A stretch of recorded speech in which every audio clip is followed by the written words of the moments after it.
نعرہ تکبیر! نعرہ تکبیر! پاکستان ایٹمی طاقت کیسے بنا؟ اگر 1984 میں ایٹم بم بن چکا تھا تو اتنی دیر سے نیوکلیئر ٹیسٹ کیوں ہوئے؟ نواز شریف کو کن وجوہات کی بنا پر ایٹمی دھماکہ کرنا پڑا؟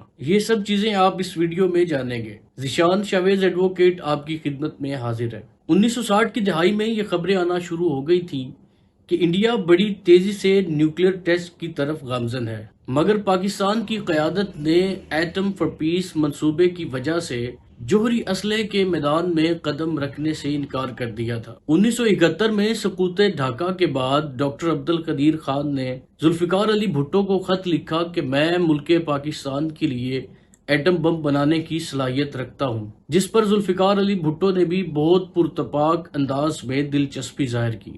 اور جب 71 میں پاکستان ٹوٹا تو مجھے بہت دکھ ہوا۔ 74 میں ہندوستان نے دھماکہ کیا تو مجھے بہت دکھ ہوا، اور میں نے سوچا کہ اب پاکستان کی خیریت نہیں ہے، اور میں نے بھٹو صاحب کو خط لکھا، اور بھٹو صاحب نے بلایا مجھے، میں ان سے بات چیت کر کے گیا کہ یہ کام شروع کیجیے گا۔ 1973 میں ذوالفقار علی بھٹو نے ایٹمی بم کی صلاحیت حاصل کرنے کے لیے پروگرام کا باقاعدہ آغاز کیا اور ہالینڈ سے ڈاکٹر عبدالقدیر خان کو پاکستان واپس بلا لیا۔ ذوالفقار علی بھٹو نے کہا کہ ہم ہر صورت ایٹم بم بنا کر ہی رہیں گے، چاہے ہمیں گھاس ہی کیوں نہ کھانی پڑے۔ بھٹو جس تیزی سے نیوکلیئر پروگرام میں آگے بڑھ رہے تھے، یہ بات مغرب کو بالکل بھی پسند نہ تھی، جس کی وجہ سے بہت سی دھمکیاں بھی دی گئیں، مگر بھٹو نے نیوکلیئر پروگرام پر کام جاری رکھا۔ پاکستان نے 1972 میں کینیڈا کی مدد سے پہلا سویلین نیوکلیئر ری ایکٹر لگا لیا تھا، مگر 1976 میں کینیڈا نے NPT یعنی non proliferation of nuclear weapons کی وجہ سے ایٹمی تعاون ختم کر دیا۔ اسی سال پاکستان نے یورینیم کی افزودگی کے لیے کہوٹہ ریسرچ لیبارٹریز قائم کی اور ڈاکٹر عبدالقدیر خان نے یورینیم کی افزودگی پر کام شروع کیا۔ 1979 میں امریکہ نے پاکستان کی فوجی اور معاشی امداد یہ کہہ کر بند کر دی کہ پاکستان کا ایٹمی پروگرام پرامن نہیں رہا۔ 1980 میں پاکستان نے یہ دعویٰ کر دیا کہ وہ ان ممالک میں شامل ہو چکا ہے جو ملک میں موجود یورینیم سے ایٹمی ایندھن بنانے کی صلاحیت رکھتے ہیں، اور 1982 میں امریکہ نے خطے میں ہونے والی فوجی اور سیاسی تبدیلیوں کی وجہ سے پاکستان پر لگائی گئی پابندیاں ہٹا دیں۔ 1984 میں پاکستان نے ایٹم بم بنا لیا تھا، مگر انٹرنیشنل اور پولیٹیکل سینیریو کی وجہ سے پاکستان نے نیوکلیئر ٹیسٹ نہ کیا۔ اس بات کا ذکر ڈاکٹر عبدالقدیر خان نے بھی کیا ہے۔ یہ تو 84 سے تھی، میں نے 10 دسمبر 84 کو جنرل ضیاء کو تحریری طور پر بتایا تھا، خط لکھ کر بھیجا تھا۔ تو تاخیر اس وجہ سے ہوئی کہ اس وقت افغانستان کی جنگ جاری تھی اور امریکہ ہمیں ایڈ دے رہا تھا۔ اس سے پہلے پاکستان کی ایڈ بند کر دی گئی تھی بھٹو صاحب کے زمانے میں۔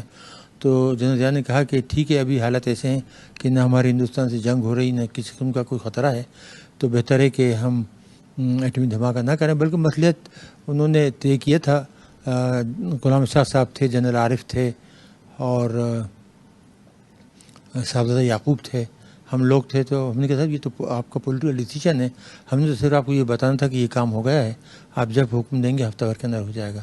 تو پھر انہوں نے فیصلہ یہ کیا کہ نہیں ابھی نہ کریں، تو بات ٹل گئی۔ اس کے بعد جنرل ضیاء کا انتقال ہو گیا۔ 1996 میں انڈیا نے پرتھوی 2 میزائل کا تجربہ کیا، جس کے جواب میں پاکستان نے 6 اپریل 1998 کو گوری میزائل کا کامیاب تجربہ کیا، جو کہ جہلم سے فائر کیا گیا اور بلوچستان میں اپنے ہدف پر گرا۔ انڈیا نے 11 اور 13 مئی 1998 کو یکے بعد دیگرے ایٹمی دھماکے کر دیے۔ دھماکوں کے بعد انڈیا کی طرف سے دھمکی آمیز بیانات آنے لگے۔ پبلک اور پولیٹیکل پریشر کی وجہ سے پاکستان حکومت کو بھی ایٹمی دھماکہ کرنے کا فیصلہ کرنا پڑا، جس پر متعدد ممالک پاکستان کو ایٹمی دھماکہ کرنے سے منع کرتے رہے۔ اس وقت کے وزیر اعظم نواز شریف پر بہت زیادہ پریشر تھا، مگر جلد ہی حکومت پاکستان نے دو ٹوک فیصلہ کر دیا اور دھماکوں کے لیے بلوچستان کے علاقہ چاگئی کو منتخب کیا۔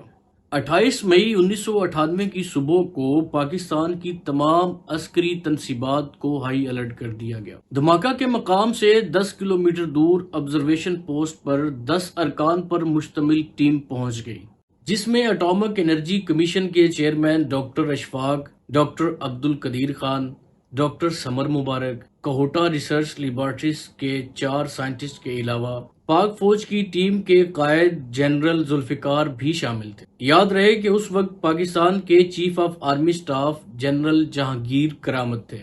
یہ بہت خوبصورت اور پریشان کن بھی ٹائم تھا، کیونکہ پوری دنیا کی نظریں پاکستان پر جمی ہوئی تھی اور 3:16 پر فائرنگ بٹن دبایا گیا، جس کے بعد 6 مراحل میں دھماکوں کا خودکار عمل شروع ہوا۔ بٹن دبانے سے لے کر دھماکے ہونے تک 30 سیکنڈ کا ٹائم تھا، مگر وہ 30 سیکنڈز ایسے لگ رہے تھے کہ جیسے پوری زندگی ہو۔ وہ وقت گزر ہی نہیں رہا تھا۔ جو ہی دھماکوں کی آواز اور وہ دھول نظر آئی تو ہر طرف اللہ اکبر کی صدائیں گونجنے لگی، اور اسی مناسبت کی وجہ سے اس دن کو یعنی 28 مئی کو یوم تکبیر بھی کہا جاتا ہے۔ نعرہ تکبیر، نعرہ تکبیر،